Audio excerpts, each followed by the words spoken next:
Jadi Fuyudhatul Bahril Mali ini bukan karya non Ba'alawi, tapi karya Ba'alawi sendiri, dan kitab ini hanya laku di Yaman sama Indonesia sini. Di Jepang sana itu diguyu pitik, diguyu jangkrik, ya, diguyu cah cilik, ya, diguyu cah cilik. Ini pengarangnya adalah Habib Toha bin Husain As-Saqqaf. Sama-sama Habib Ba'alawinya. Mereka benar-benar getol, ya, berjuang keras untuk menulis kitab-kitab hurufat, kitab-kitab sejarah, ya, kitab-kitab tobakot, kitab-kitab nasab, ya, guna untuk menipu manusia. Tapi dilalai lah, ya, dilalai. Biidznillahi ta'ala Indonesia ini mampu menghadang, ya, dajajalah, dajalun, dajala, yang mengacaukan, mencampur adukkan antara yang hak dengan yang batil ini. Alhamdulillah berkat usaha kita bersama. Kalau tidak ada usaha seperti ini, maka tetap akan masuk ke dalam memori umat Islam yang ada di negeri ini. Buktinya mana? Ya masih banyak yang terinfeksi di dalam memori kawan-kawan kami, ya, sehingga masih menjadi muhibbin Ba'alawi. Kadang ada yang masih kurang paham, kenapa melarang Simtub Duror?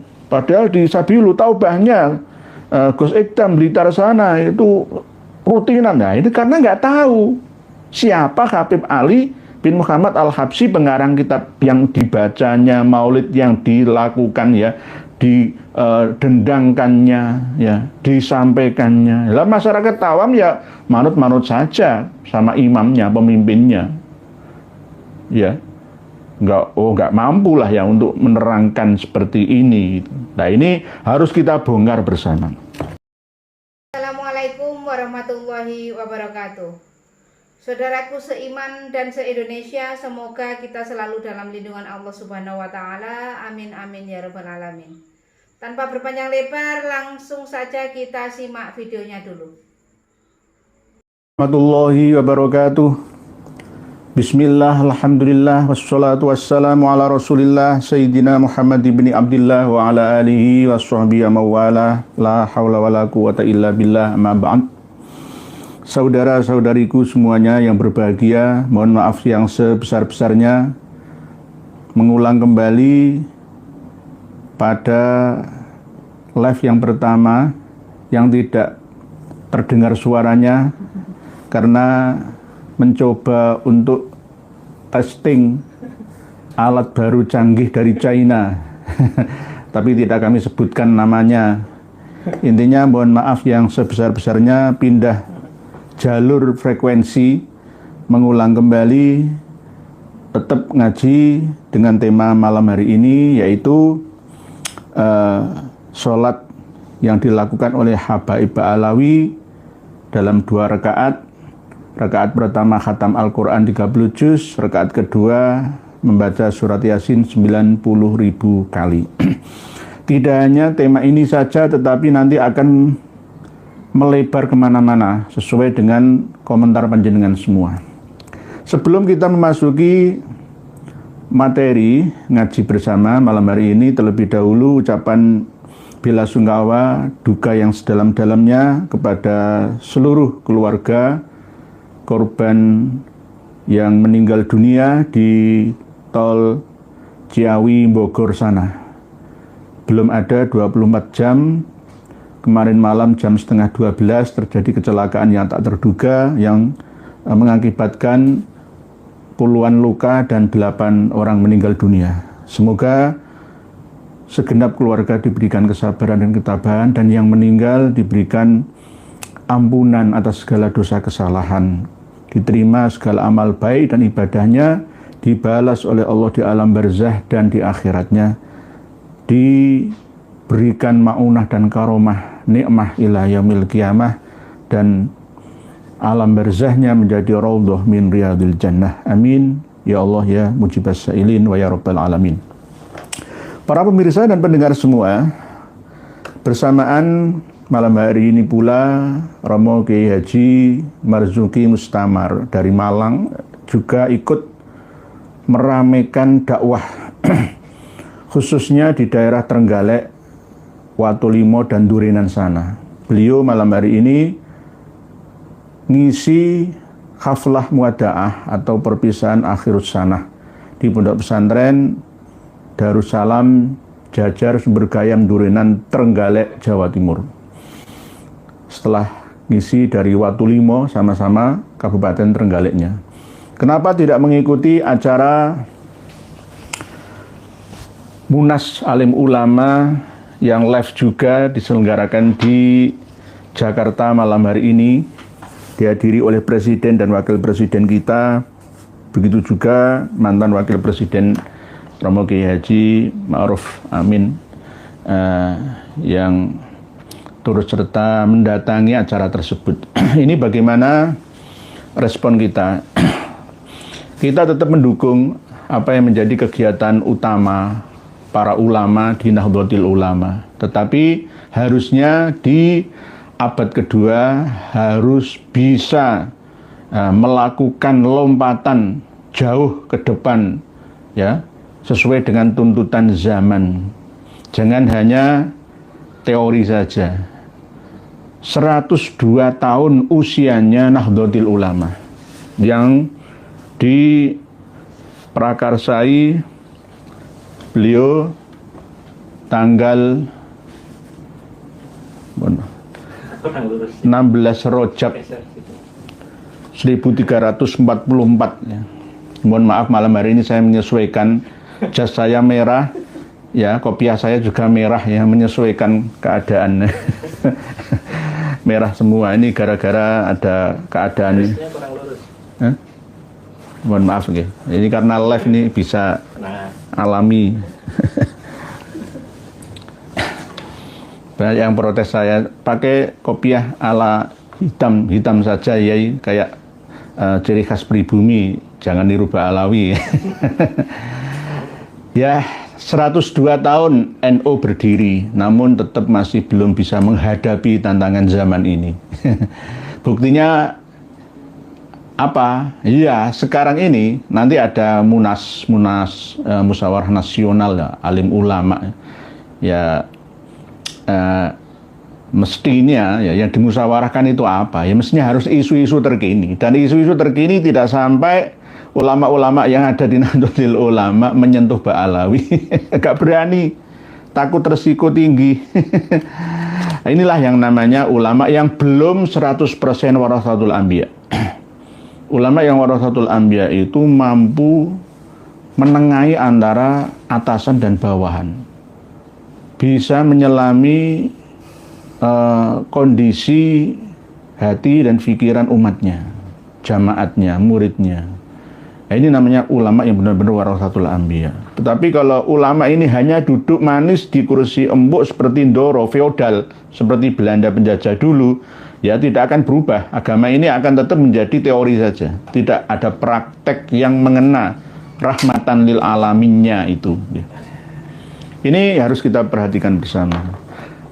Kadang ada yang kurang memahami, kalau NU berdiri tahun 1926 Masehi, kenapa kok sekarang 102 tahun usianya ya? Ya, karena hitungannya itu di Hijriyah. 16 Rajab 1344 Hijriah, sekarang kan Sya'ban ya, 1446 Hijriah, itu hitungannya pas 102 tahun. 2 tahun yang lalu diperingati di Gor Sidoarjo itu 100 tahunnya. Tetapi kalau Masehinya masih kurang 2 tahun, yakni tahun 2028 yang akan datang. Karena dalam 100 tahun itu ada perbedaan hitungan. Sama seperti Ashabul Kahfi, kalau menurut sejarah yang dipahami ya oleh orang-orang Yahudi Nasrani itu 300 tahun. Tetapi kalau di dalam Al-Quran ditambahi walabithu fi kahfihim salasami'atin sinina wazdadu tis'a, 9 tahun, karena setiap 100 tahun itu ada selang perbedaan 3 tahun. 3 kali 3 berarti 9, berarti 309 tahun menurut tahun Hijriyah Qamariyah. Kalau menurut tahun Syamsiyah Miladiyah atau Masehiyah ya 300 tahun. Berarti 309 tahun di dalam Al-Quran. Walabithu fi kahfihim salasami'atin sinina wasdadu tis'a. Kalau di NO ini 102 tahun. Sebenarnya usia 1 abad lebih ini itu sudah harus mampu menjawab tantangan zaman ya. Zaman dulu dengan sekarang itu beda. Bisa-bisa juga nanti ada perbedaan update informasi, keilmuan, pemahaman juga. Jadi Munas Alim Ulama nanti itu yang dibahas itu apa? Yang urgent di negeri ini apa? Tentang Ba'alawi ya, tentang nasib bangsa, ekonomi ya, tentang harga diri bangsa, bagaimana kita bisa harmoni di negeri ini. Itu yang perlu dibahas. Nggak usah bahas-bahas yang tidak penting. Itu hanya teori sejak dulu, nggak begitu berguna untuk nusa bangsa dan agama ini. Jadi Munas Alim Ulama yang diselenggarakan oleh Nahdlatul Ulama. Nah, ini ucapan ya selamat dari kami sebagai kasepuan kesejarahan wilayah Jawa Timur, Surabaya. Saya mengucapkan selamat saja, tetapi tetap mengharap para ulama untuk berkarya ya. Dulu di Surabaya pernah ditetapkan bahwa barang siapa yang tidak percaya kalau Nabi Isa masih hidup di langit dan akan turun ke bumi, maka dihukumi kafir. Itu ada. Basul Masail NO itu ada. Tetapi sekarang harus dirubah. Apakah tidak mengikuti kaidah ketetapan NO itu Ahlussunnah wal Jamaah la Nahdliyah? Enggak begitu. Zamannya berbeda. Sebenarnya Hadratus Syekh Kiai Haji Hasyim Asy'ari juga kan tidak merelakan kalau setiap masjid itu ada beduknya. Tetapi kenapa sekarang malah justru dilanggar? Ya, berarti nggak mengikuti aturan anjuran dari Hadratus Syekh Kiai Haji Hasyim Asy'ari. Hari ini Hadratus Syekh wa dzurriyyahnya dihina oleh Habib Ba'alawi. Masih banyak anak muda NU yang diam saja ya, pura-pura tidak mengerti ya. Ini harus bergerak mulai dari sekarang ini. Nah, ini penting untuk kita terapkan bersama di era sekarang ini. Para pemirsa dan pendengar semua rahimakumullah, sholat 2 rakaat berarti sholat sunnah ini dilakukan oleh siapa? Oleh gurunya Habib Ali bin Muhammad Al-Habsyi, pengarang kitab Maulid Simtud Duror. Pernah kami bagikan kitab Fuyudatil Bahril Mali ini kepada panjenengan semua dulu, tetapi kini kami ulangi lagi tapi membuka halaman yang lain karena temanya berbeda supaya bisa menyimak semua dan tahu dalilnya, dasarnya mana. Kalau nggak ada catatannya, kitabnya, ya nggak usah menfitnah saja kepada para Ba'alawi yang mulia. Ya ada yang menuduh seperti itu. Nah, jenengan kami bagi informasi berikut dalil hujahnya ini ya supaya semua bisa tercerahkan, tercerdaskan. Tidak harus hanya saya saja yang memiliki kitab ini, tapi panjenengan juga bisa membuktikan, oh ini loh kitabnya. Kalau sudah diperlihatkan kitab Fuyudatul Bahril Mali ini, maka Ba'alawi dan muhibinnya yang terdiri dari santri, kiai, dan jamaahnya tidak akan bisa bantah lagi. Hari ini sebenarnya saya ada bantahan perlawanan dari Dik Lora Ismail Al-Khalili ya, Bangkalan Madura, yang dinikahkan oleh Habib Umar bin Hafid di Yaman sana. Bantah ya, ini kitabnya. Menuduh kami Wahabi, itu kitab Wahabi. Kitab Wahabi bagaimana? Ini kitab Fuyudatul Bahril Mali menerangkan tentang biografi sejarah ya hidupnya Habib Ali bin Habib Muhammad bin Husain bin Abdullah Al-Habsyi, pengarang kitab Simtud Duror. Delalae di kitab ini juga banyak halunya, khurafatnya, tipuannya, bohongannya. Lah delalae lah ya. Pemerintah kota Surabaya kayak bekerja sama dengan orang yang sama halunya, menyebutkan bahwa kholnya Habib Ali Al-Habsyi dihadiri oleh 800 juta manusia Nah, delalai ya begitu, terulang kembali. Ya. Sejarah itu akan terulang kembali. Dalam setiap 100 tahun, 200 tahun sekali akan terulang. Nah, ini kalau tidak diulas lagi seperti ini, nanti banyak generasi yang lupa akan informasi, ya. Maka kedepannya tidak mengambil hikmah pelajaran dari peristiwa-peristiwa seperti ini. Kasus 800 juta yang hadir pada kholnya Habib Ali Al-Habsyi, padahal dimakamkannya yang di kholinya Solo itu ya di Seun Tarim Hadramaut sana, tidak ada di sini makbarohnya. Lah, oleh sebab itu kenapa saya melarang ya Simtud Duror untuk digalakkan, disebarluaskan di negeri kita Indonesia Raya ini. Karena apa? Pengarangnya itu orang yang suka halu. Orang yang tidak mengandalkan akal sehatnya. Nah, nanti dikembalikan ke, wah ini dalam kondisi jadzab. Enggak begitu. Guru-guru saya itu jadzab semua. Tapi enggak sebegitunya itu. Dalam kondisi ghaibatnya. Satohat misalnya. Itu alasan saja. Wong gila kok tambah alasan begitu, ya. Jadi Fuyudhatul Bahril Mali ini bukan karya non Ba'alawi, tapi karya Ba'alawi sendiri, dan kitab ini hanya laku di Yaman sama Indonesia sini. Di Jepang sana itu diguyu pitik, diguyu jangkrik, ya, diguyu cah cilik. Ya, diguyu cah cilik. Ini pengarangnya adalah Habib Toha bin Husain As-Saqqaf. Sama-sama Habib Ba'alawinya. Mereka benar-benar getol ya, berjuang keras untuk menulis kitab-kitab hurufat, kitab-kitab sejarah ya, kitab-kitab tobakot, kitab-kitab nasab ya, guna untuk menipu manusia. Tapi dilalai lah ya, dilalai. Biidznillahi ta'ala Indonesia ini mampu menghadang ya dajajalah, dajjalun, dajjala, yang mengacaukan, mencampur adukkan antara yang hak dengan yang batil ini. Alhamdulillah berkat usaha kita bersama. Kalau tidak ada usaha seperti ini, maka tetap akan masuk ke dalam memori umat Islam yang ada di negeri ini. Buktinya mana? Yang masih banyak yang terinfeksi di dalam memori kawan-kawan kami ya, sehingga masih menjadi muhibbin Ba'alawi. Kadang ada yang masih kurang paham, kenapa melarang Simtud Duror?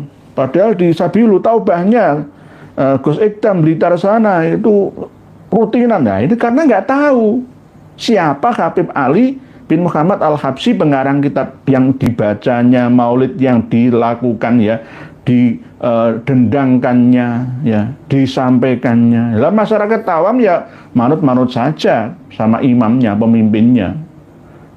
Ya. Nggak mampu lah ya untuk menerangkan seperti ini. Nah, ini harus kita bongkar bersama. Nanti para pemirsa dan pendengar semua buka halaman 59 dulu. Sebenarnya semuanya banyak yang penting ya. Nah, ini kan berhubungan dengan tema. Halaman 59 sudah kami sertakan di heizin.com yang bisa panjenengan semua akses. Jenengan buka nanti tinggal klik saja, handphone panjenengan canggih, memori besar ya, maka akan cepat mengaksesnya. Halaman 59. Halaman 59 baris yang dari atas 1 2 3 4 5 6 7. Baris yang ketujuh dari atas.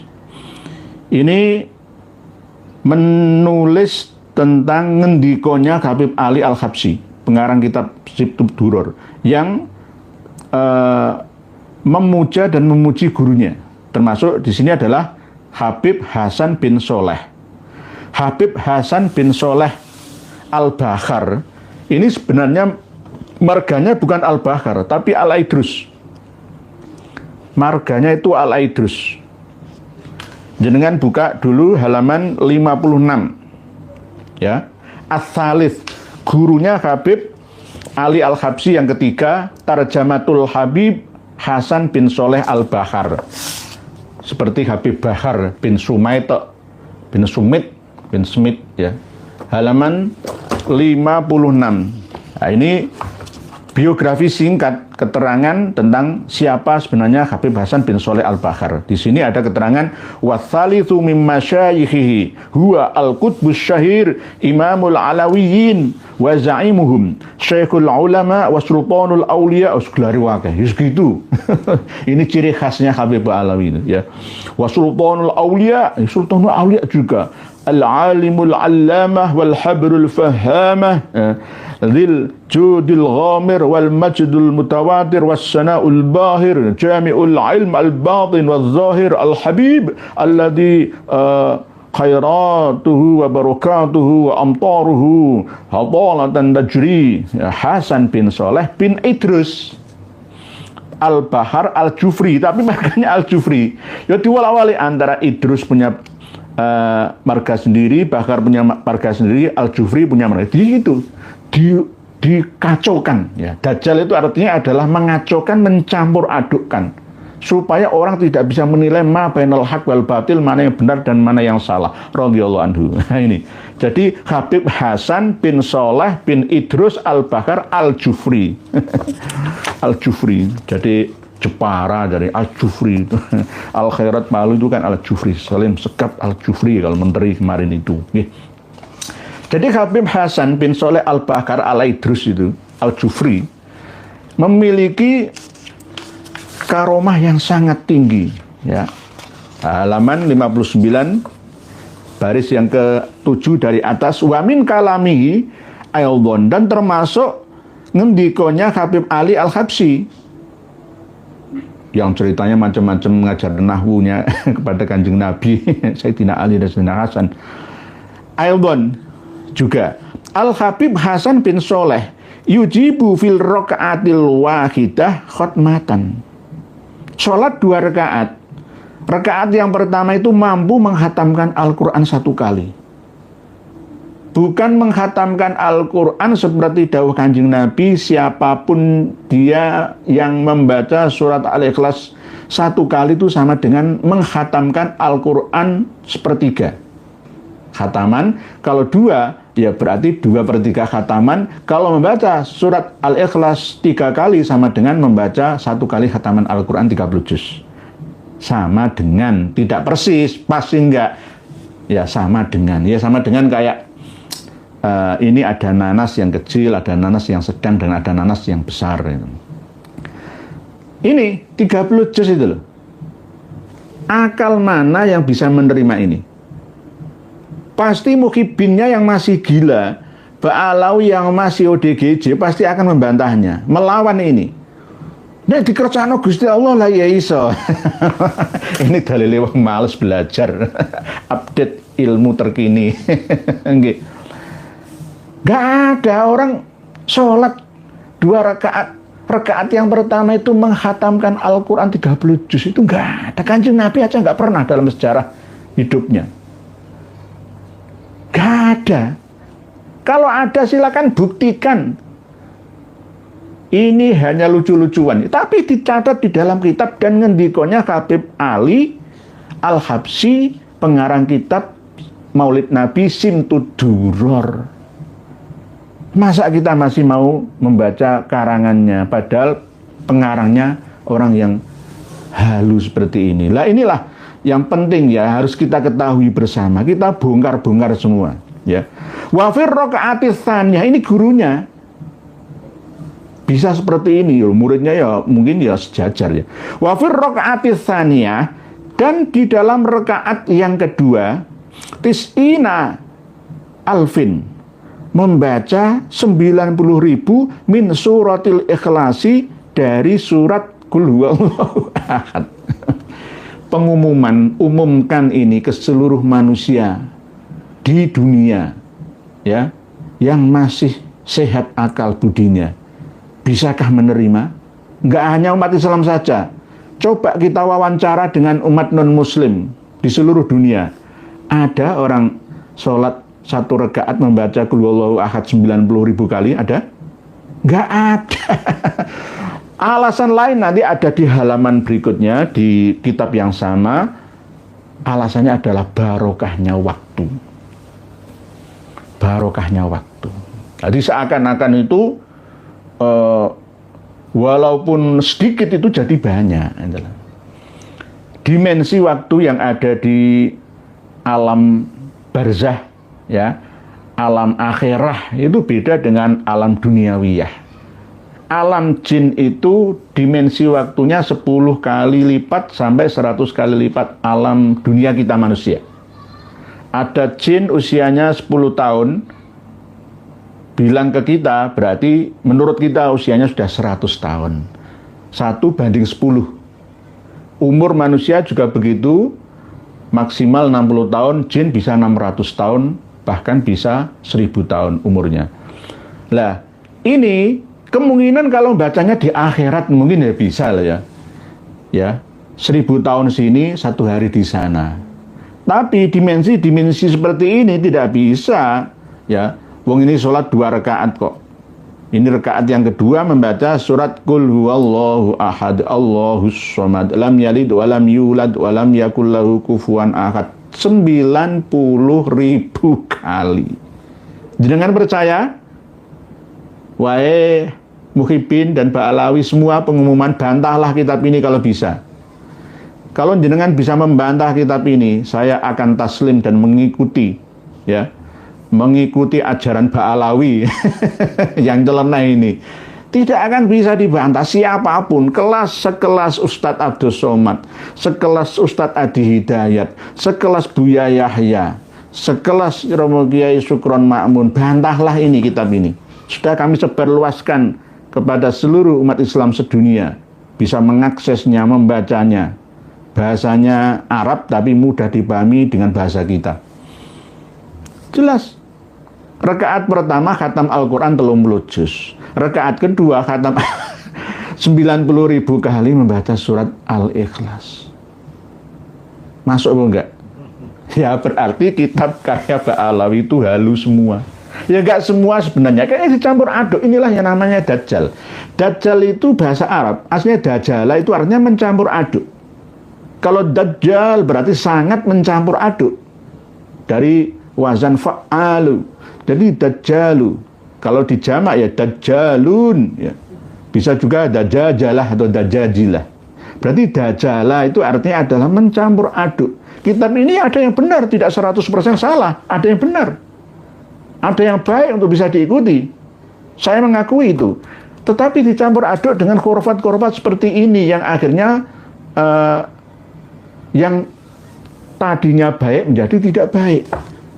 Tadinya ilmiah menjadi tidak ilmiah. Ini halaman 59 baris yang ke-7 dari atas. Wa min kalamihi aldon Al-Habib Hasan bin Soleh Al-Bahar, ya, Al-Aidrus Al-Bahar Al-Jufri, ya, gurunya Habib Ali Al-Habsi.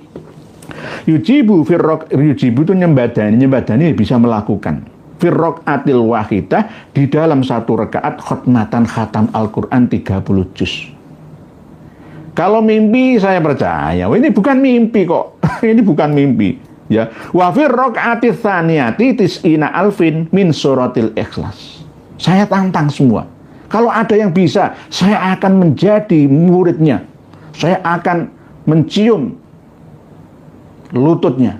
Kalau ada yang bisa, sholat 2 rakaat, rakaat pertama khatam 30 juz, rakaat kedua membaca surat Ikhlas 90.000 kali, saya akan menjadi muridnya. Saya akan taslim. Sudah, kalau ada, buktikan, jangan ngomong saja. Apalagi ketika Dik Bahar bin Sumed itu berkuar-kuar di luar sana. Maksudnya bilang, Pak, salah itu. Mantep salah, ya. Memalukan, mantep salah. Enggak itu. Kalau yang Habib Hasan bin Soleh Al-Bahar ini, itu dalam sholat 90.000 kali membaca surat Al-Ikhlas. Tetapi kalau Habib Al-Kaf, ya nanti ada, ya ada di halaman yang berbeda. Nanti saya terangkan juga. Itu 60.000 kali antara maghrib dan isya, ya, antara maghrib dan isya. Tidak di dalam sholat, di luar sholat. Jadi Habib Bahar itu juga kurang teliti dalam menyampaikan referensi. Dari mana kitabnya, halaman berapa. Kan begitu. Kalau saya sampaikan apa adanya. Ya, pinter kabeh, ngerti kabeh, semua harus mampu memegang ya referensinya. Tidak boleh seenaknya menyampaikan tanpa menyebutkan data referensinya. Para pemirsa dan pendengar semua rahimakumullah.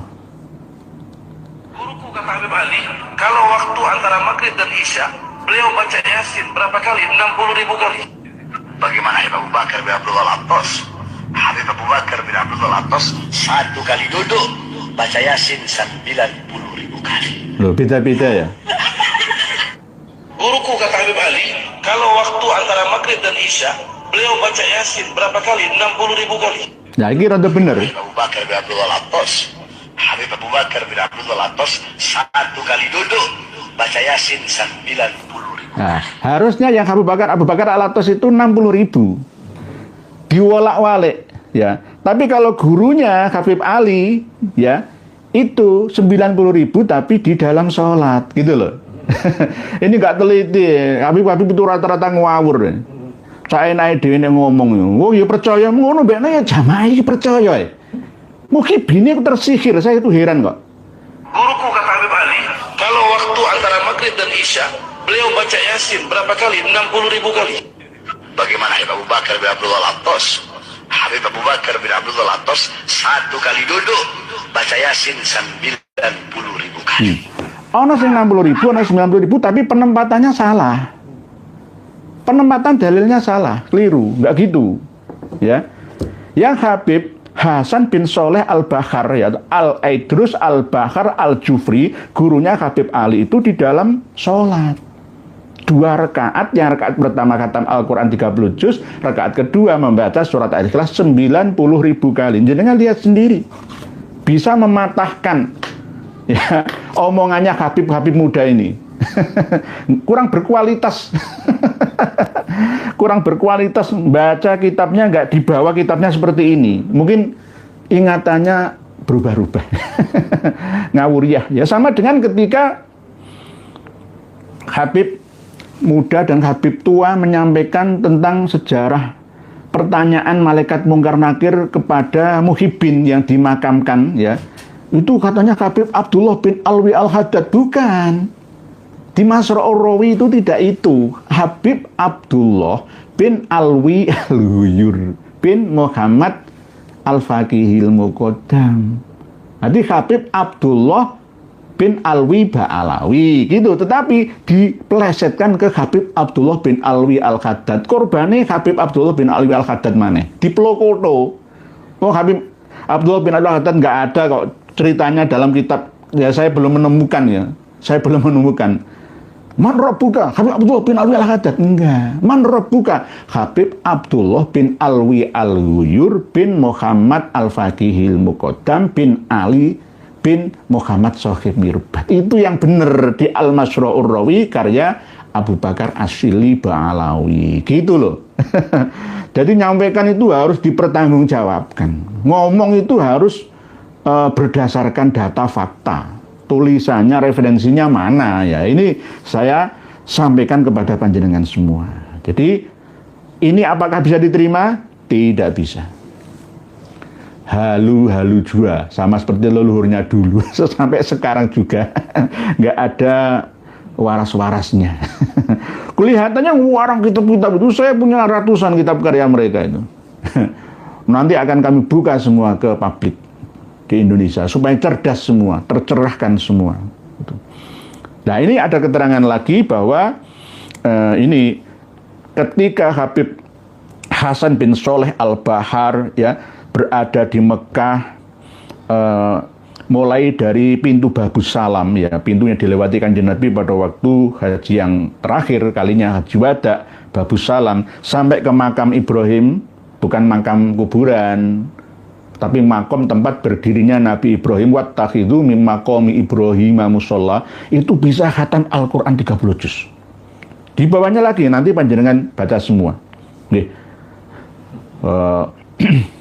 Wa syara'a fil Qur'ani yaqra'u min awalil khatmati ala alif lam mim. Jadi maca Quran temenanan, bukan maca diloncat-loncat itu enggak. Suratul Baqarah wa syaikhu qafahu. Ini Syekh Umar Abdur Rasul ini mengikuti bacaannya ya sampai berjalan yamshi wa yasma'uhu ila an wasala maqam Ibrahim wa khatamal khatmata baina babis salam wa maqam Ibrahim. Percaya jenengan? Jaraknya antara babus salam sampai maqam Ibrahim enggak ada 250 meter. Tapi iso khatam Al-Qur'an 30 juz. Waqa'at minal Habib Hasan karomatani. Jadi Habib Hasan bin Soleh Al-Bahar ini memiliki dua karomah. Yang pertama, kaunul Habib Hasan ma yahfadzul Qur'an. Habib Hasan Al-Bahar ini, bin Soleh Al-Bahar ini tidak hafal Al-Qur'an. Membaca, asli membaca bin nazar, bukan bil ghaib. Terus wathaniyah annahu qara al-Qur'an jami'ahu. Membaca Al-Qur'an keseluruhan, bukan dilompat-lompat itu enggak. Sopo sing membaca surat Yasin 1 kali sama dengan mengkhatamkan Al-Qur'an 10 kali. Itulah fadilahnya ya, bukan pelaksanaannya. Ini asli. Annahu qara al-Qur'ana jami'ahu ma baina babis salam wa maqam Ibrahim. Masuk apa enggak? Jelas gak masuk.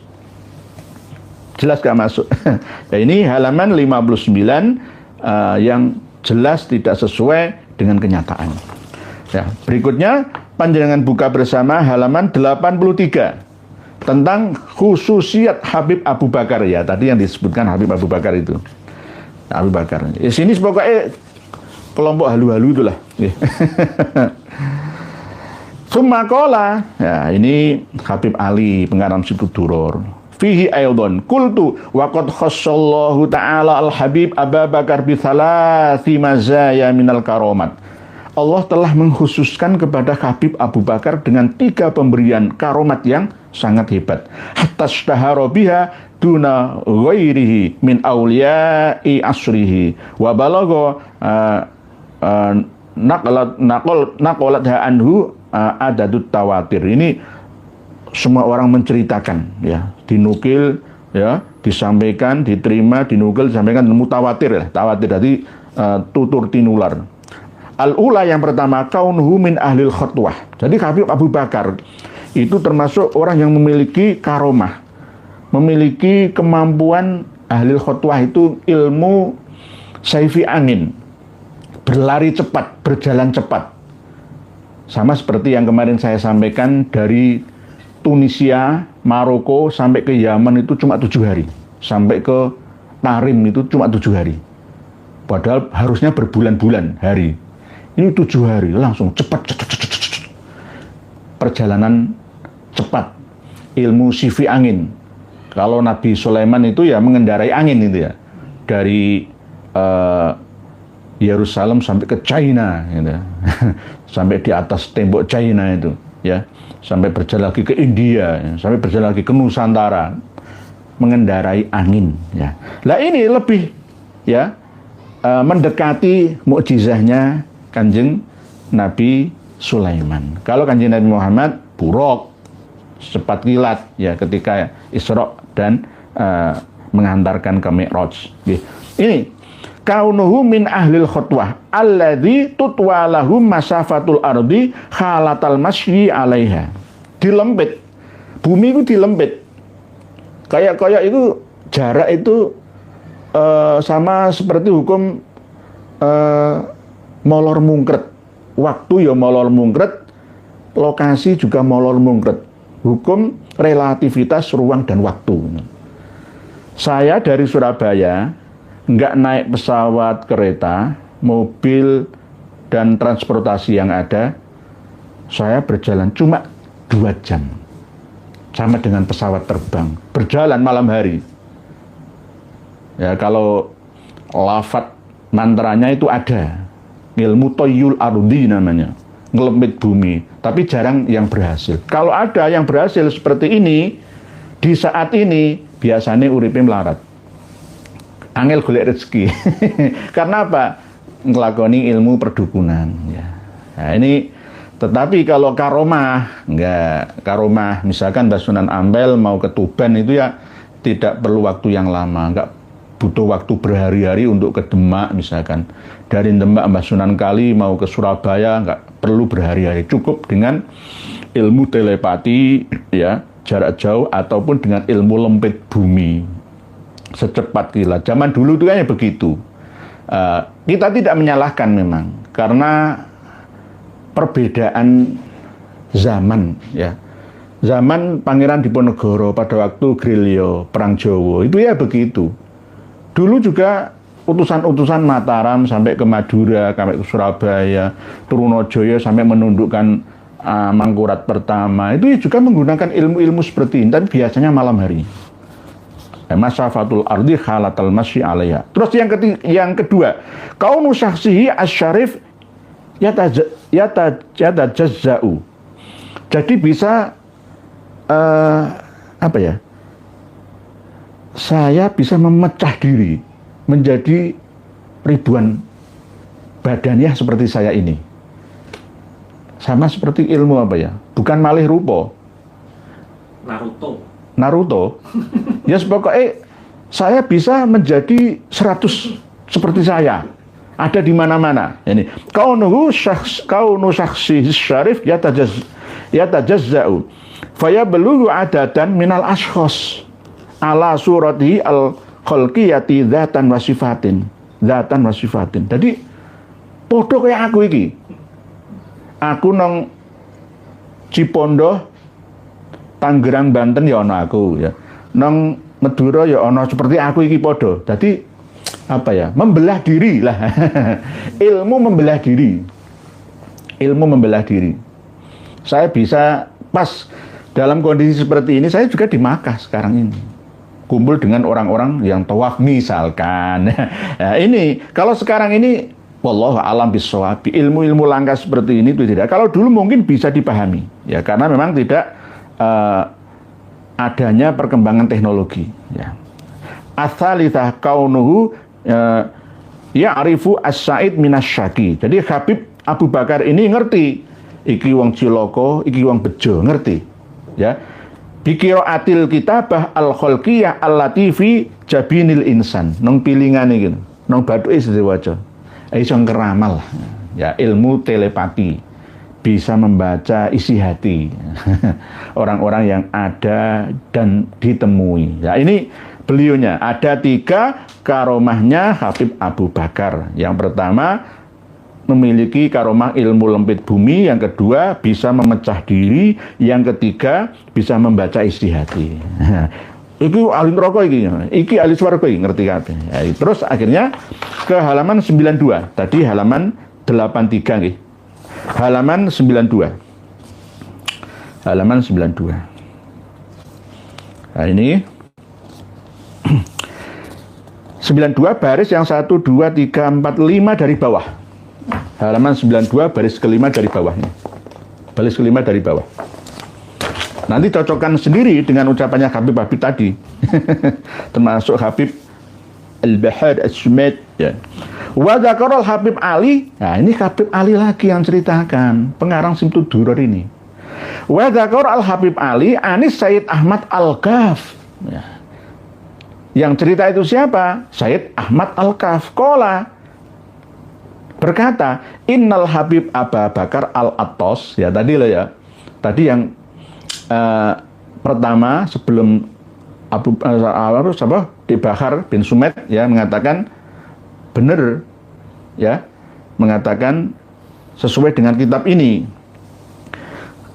Innal Habib Abu Bakril Attas qolali, Habib Abu Bakar Attas berkata kepadaku, barakallahu fi wakti, Allah memberikan berkah kepadaku dalam waktuku.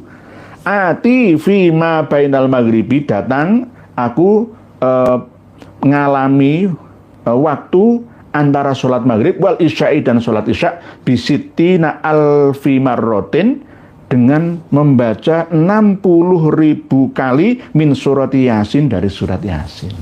60.000 tetap nggak isa. Antara maghrib dan isya itu hitunglah berapa sih? Nggak ada 1 jam. Paling-paling ya 45 menitan. Ya kalau dibulatkan 1 jam saja lah. 1 jam mampu membaca surat Yasin 60.000 kali, apakah bisa diterima ini? Oh, nggak bisa. Nggak bisa, 1000 kali aja nggak bisa, kok apa 60.000 kali. Wah, itu kan barokah. Nggak begitunya, karomah itu bisa diilmiahkan kok. Ya, ini namanya ngawuriyah ini. Saya kan sering menyampaikan sejak 2 tahun yang lalu itu, kalau membaca Yasin, mungkin bisa. Ya. Tapi kalau baca surat Yasin 83 ayat itu nggak bisa. Wes sudahlah, kalau bisa, tantangan saya, kalau ada keturunan dari Habib Abu Bakar Al-Atos, ya marga Al-Atas lah, Hanif Al-Atas kan Al-Atos ya. Ada dari Al-Jufri, ya misalkan ya, misalkan Salim Segaf Al-Jufri, keturunannya, ada yang mampu melakukan seperti leluhurnya, saya akan taslim. Saya akan mencium lututnya, bukan kakinya, lututnya saya cium. Bagi bukti saya akan pasrah, menyerah, saya akan menjadi muridnya. Tidak akan pernah ada itu. Wah, itu ketika mana gitu lagi. Itu kerusuhan gak bisa. Ya. Salat rakaat pertama khatam Al-Quran 30 juz, rakaat kedua maca qul huwallahu ahad Allahus somad lam yalid walam yulad walam yakul lahu kufuwan ahad 90.000 kali. Kalau ini waktu ma bainal isya maghrib wal isya bisittina alfi marrotin min surati Yasin. Ini Habib Abu Bakar yang ngendika Habib Ahmad Al-Kaf, yang menyampaikan Habib Ali bin Muhammad bin Husain Al-Habsyi, pengarang kitab Simtud Duror yang di Kholi di Solo dikunjungi 800 juta. Mbah malaikat, mbah jin, mbah menungso, mbah nyamuk, mbah coro, mbah kroco, mbah apa ya. Ndelalae nang Jawa ya, nang Surakarta, nang Solo sana itu ya halu ya. Inilah ayat ilahiyat yang diberitakan, diperlihatkan kepada kita semua, seluruh masyarakat Indonesia. Tapi kenapa masih banyak yang buta? Nggak mampu melihatnya. Ya, masih menerima doktrin-doktrin kebodohan seperti ini. Ini ada kitabnya. Lora Al-Khalili, Lora Ismail Al-Khalili, bantahan kitab ini, Dek. Nggak akan bisa lah, sudahlah, menyerahlah. Sekelas profesor, sekelas doktor, ya, bantahlah wahai Prof, ya, Quraish Shihab, bantahlah, nggak akan pernah bisa. Ini karangan dari klan kalian sendiri, bukan karangan saya. Kalau ini karangan saya, panjenengan akan menuduh saya Wahabi, Wahabi. Pasti ini karangan leluhurmu, dewe. Masuk akal apa enggak? Tidak masuk akal. Sama seperti ngalam mimpi. Kalau di alam mimpi ya terserah. Sakarepe sing mimpi. Jadi ini kita hidup ya bersaing. Persaingan begitu ketat ya. Malah kita dibodohi dengan doktrin-doktrin seperti ini. Kapan umat Islam Indonesia iso maju? Ora iso maju. Nggih. Ya Allah, subhanallah. Ini alhamdulillah. Ini saya diprotes ini sama guru saya ini. Saya bacakan sebelum membaca komentar panjenengan semua. Nah, karena memang saya ini dipantau oleh guru saya. Jadi, Assalamualaikum Kiai Nurehia. Ba'alawi sholat rakaat pertama hafid 30 juz. Rakaat kedua baca 90.000 Al-Ikhlas. Orang tersebut wajib diruqyah. Nggih. Leres Ramayai, wajib diruqyah. Kalau dekat itu saya ajak ke dalamnya Ramayai saya. Orang tersebut wajib diruqyah atau dibawa ke dokter psikiater, Yai. Apalagi dia menyebut waktu di ruang hamba atau alam lain, sebab setiap manusia jika Allah Subhanahu wa taala menghendaki dapat masuk ke ruang hamba, jelas orang tersebut keadaan fana, nggih lenyap, tidak punya keinginan atau kepentingan apapun. Lah, beliau sendiri yang ngalami. Saya percaya karena saya membuktikannya. Bukan berarti saya mengalami guru saya, enggak. Saya membuktikannya sendiri, gitu loh. Jadi kalau sudah makom fana itu ya, nggak ingin di alam, wah aku bisa moco surat Al-Ikhlas 1 rakaat 90.000. Nggak perlu dicatat. Jadi sebuah kitab seperti ini perlu diruqyah, dibawa ke psikiater kejiwaan ya. Kalau ahli hipnoterapi sekarang ini ya Kiai Nur Rahmat Asmawi ya, salam ya, dari Jepara nggih. Ruqyah cuci otak saja. Mengsle itu mungkin ada yang kurang tepat nggih. Setiap manusia jika Allah Subhanahu wa taala menghendaki dapat masuk ke ruang hampa nggih. Jelas orang tersebut keadaan fana. Fana itu lenyap. Lenyap dalam arti wis sudah tidak ada gorot, keinginan, atau tidak ada maksud dan tujuan ya. Hanya Allah Ta'ala saja, tidak punya keinginan atau kepentingan apapun. Jika masih punya kepentingan, mustahil bisa masuk. Nggih, mungkin hanya ngaku-ngaku bisa masuk, mungkin gitu nggih. Jadi nanti keterangannya sampai pada bahasan ya Mi'raj itu. Mi'rajnya Al-Faqihil Muqaddam, Mi'rajnya Habib Abdurrahman Al-Masyhur, Mi'rajnya Habib Abdullah bin Alwi Al-Haddad ya. Hampir sama seperti itu nanti nggih. Nggih, matur suwun Mereka telah mengkritik dan mengarahkan kami untuk ya membawa mereka yang memiliki pemahaman seperti ini ke ahli psikologi kejiwaan atau di ruqyah saja. Ruqyah Indonesia yang paling bagus itu apa ya? Ahli ruqyah Indonesia ini nggak mumpuni. Ahli ruqyah ya milu halu iki piye to iki? Ya kadang-kadang itulah tadi kan nggak menilai. Saya sendiri ya nggak semampu ahli ruqyah Indonesia, tetapi yang ikut nguruqyah ya podo-podo halune iku piye? Mosok iso waras. Malah tambah dadi. Demikian yang dapat kami sampaikan. Kitab Fuyudhatul Bahril Mali sudah kami berikan kepada panjenengan semua.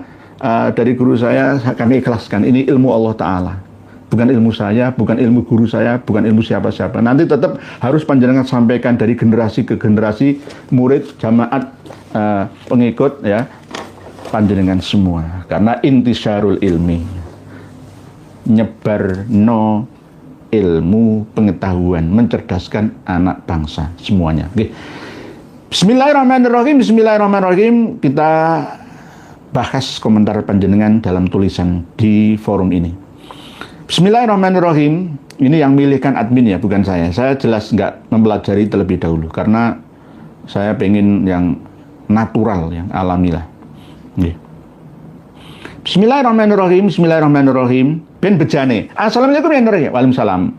10 ahli hadis dunia tidak ada yang dari Yaman, apalagi dari kalangan habaib. Mustahil yang ada sekarang Habib pembuat hadis baru dari mimpi. Nggih.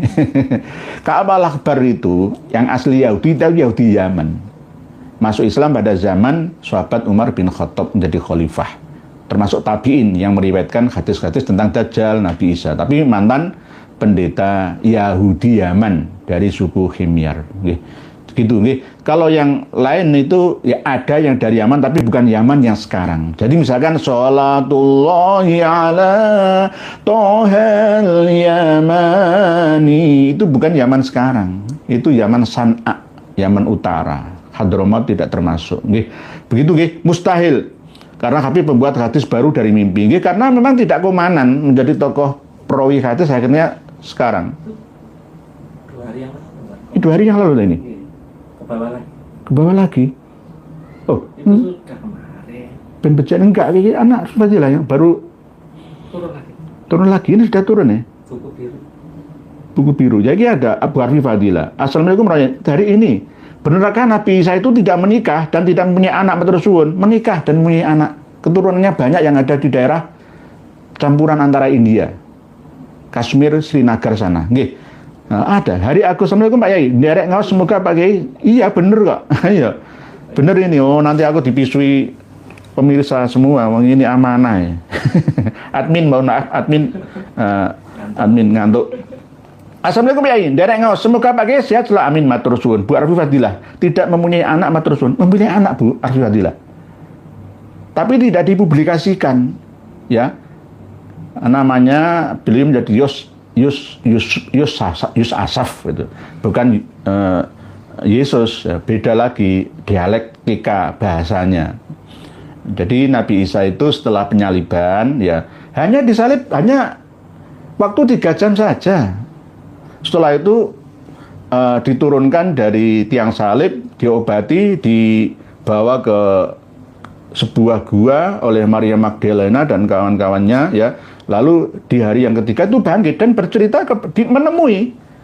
Dikira Nabi Isa itu sudah mati dan ini menjadi hantunya itu loh. Akhirnya menunjukkan ini loh bekas aku di salib ini bekasnya ini. Akhirnya banyak yang percaya murid-murid. Tapi tidak semua muridnya Nabi Isa yang ditemuinya.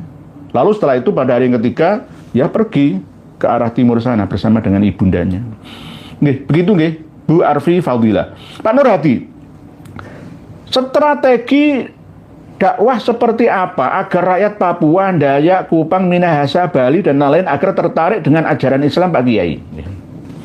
Ajaran Islam yang memberatkan ya itu tidak mudah diterima oleh mu'alaf yang masih belum mantep madep untuk masuk Islam. Maksudnya bagaimana? Sesuai dengan perjuangan Wali Sanga dulu, para kiai-kiai kita itu masih toleran. Bahkan di Nusa Tenggara Barat, ya di Lombok, suku Sasak sana itu ada aliran Islam Wetu Telu. Kalau menurut Imam Malik ya sholat waktu telu. Aqimis sholat tali dulu kisyamsi ila ghasakil laili wa Qur'an al-fajri. Jadi sholat itu nek telung waktu atau 5 waktu tapi dilakukan di 3 waktu. Akhirnya menjadi aliran lain. Ya kalau di Mataram Islam bergeser dari pantai utara Jawa, Demak, bergeser ke arah selatan ke pedalaman ya Sukoharjo ya, Pajang, Solo, Jogja. Akhirnya menjadi aliran Islam yang tidak putihan, campuran. Kalau yang Panturan itu putihan, kalau yang Mataraman itu campuran, campur abangan. Nah, bagaimana cara menyikapinya? Sesuai dengan leluhur kita dulu itu dakwahlah bil hikmah. Orang-orang Papua itu pertama kali masuk Islam masih boleh makan babi. Ini menurut saya. Sementara ya tidak harus sholat 5 kali. Yang penting yakin dulu. Sehingga nanti tidak kalah dengan gerakan dari gereja yang membaptis mereka.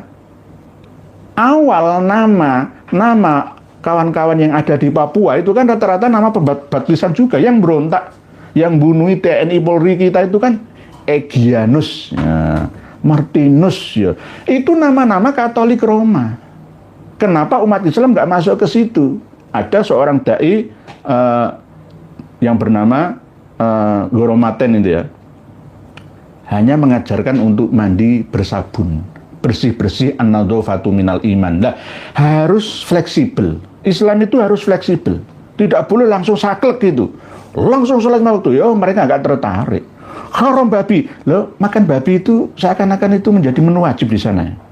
Lalu sebab itu strateginya adalah masuk Islam dulu, ya, atau belajar Islam dulu, Islam yang mudah-mudah saja dulu, ya. Kalau syarat rukunnya masuk Islam ya pertama ya syahadat itu asyhadu alla ilaha illallah wa asyhadu anna muhammadar rasulullah. Masalah sholatnya nanti menyusul, yang penting Jumatan dulu saja.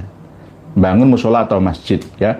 Terus andanya juga harus toleran ya, nggak boleh keras-kerasan gitu. Mungkin di Dayak, Kupang ya, warga Dayak ya banyak yang Islamnya ya Islam tidak sholat 5 waktu full ya. Ada yang Islam torekotan ya. Begitu juga Kupang ya, Nusa Tenggara Timur, Minahasa ya, termasuk Laskar Manguni yang menjadi musuhnya FPI ya. Nah, Bali ya, Bali nggak bisa dipaksa untuk masuk Islam, nggak bisa, harus dengan cara yang bijaksana. Oleh sebab itu antara agama-agama ini harus ditemukan, bertemu bersama membahas masalah keyakinan mereka masing-masing secara kekeluargaan, persaudaraan. Perbedaan tetap dianulir ya sebagai keniscayaan. Tapi Islam ini harus disampaikan ya dengan penyampaian yang penuh dengan kebijaksanaan. Tidak boleh langsung dengan saklek apa adanya. Nggak bisa diterima nanti. Dulu Wali Songo berjuang di Nuswantoro juga begitu. Tidak langsung plek. Enggak, ya bertahap. bertahap. Pokoknya Jumatan dulu. Ya. Jadi masalah mangan daging babi itu ya tetap haram, tetapi bertahap, nggak bisa langsung klap. Itu nggak bisa. Karena apa? Sudah menjadi budaya. Di Minahasa itu kalau ada pesta atau apa, di Dayak, mahar itu juga dengan menggunakan babi berapa gitu. Apalagi di Papua, itu menu utama itu. Nah, terus pertama kali yang dikenalkan adalah kebersihan dalam Islam. Ayo mandi sehari 2 atau 3 kali. Makan diatur supaya hidup teratur. Memasukkan memori kebahagiaan dalam otak pemikirannya. Begitu nggih Pak Nurdadi sementara. Pak Ahmad Barkah. Assalamualaikum. Dalam hadis Bukhari, Dajjal tidak bisa masuk ke Madinah dan Makkah. Dan dalam hadis Bukhari lainnya, Dajjal tawaf di Ka'bah bersamaan dengan Isa bin Maryam. Lalu apa pendapatnya perihal ini? Hadis ini diriwayatkan ya oleh Abdullah bin Umar. Terus ada lagi riwayat dari Abu Hurairah bahwa ini adalah peristiwa mimpinya Rasulullah. Rasulullah mimpi tawaf mengelilingi Ka'bah, tapi di belakangnya kok ada orang yang rambutnya bercahaya. Ini itu Nabi Isa. Terus ada di belakangnya lagi kok ada orang yang berambut gimbal ya, nggak terlalu pendek ya nggak terlalu tinggi. Nah, itulah Dajjal. Nah, Dajjal itu tawaf mengelilingi Ka'bah. Ini bagaimana pemahamannya? Padahal di dalam riwayat yang lain, Dajjal tidak mampu memasuki kota Makkah Al-Mukarramah dan Madinah Al-Munawwarah. Kok bisa malah tawaf di Ka'bah? Nah, ini berarti riwayat yang tidak bisa difahami secara redaksi kalimat. Harus melalui ilmu mustolat. Harus difahami maksud daripada dawuh-dawuh Rasulullah ini. Nah, ini menandakan bahwa hadis ini tidak saklek, satu mantep, mutawatir, itu tidak. Bisa berubah-ubah. Berarti Dajjalnya ketika Rasulullah bermimpi menemuinya ya ketika tawaf mengelilingi Ka'bah, itu berarti Dajjal yang lain. Nah, Dajjal yang lain ya Habib itu juga kan ya umroh, ya haji juga sebagian besar. Ya.